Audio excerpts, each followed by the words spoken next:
Good morning na sab mga lods. Nahinog na gitong nangka nato tong gihaging adlaw. Problema gini karon sa kaon. No choice. Kakatayin talaga natin to. Wala nang option eh.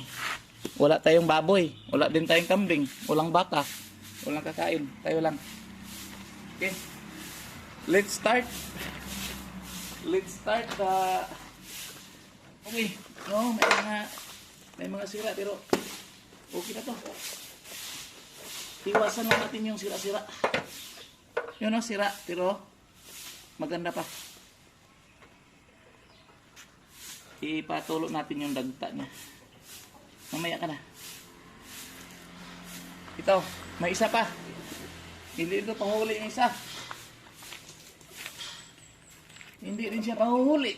Nabuhay. Kunti lang yung sira nyo. Ito lang. May tingnan natin. Uy, lumalaban pala yung sira. Doon pa sa ilalim.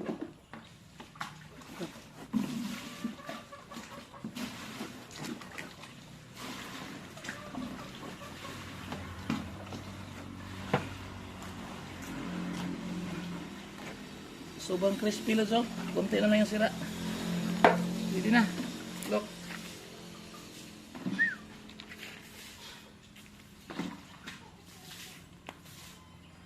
Patulo ko na natin lods.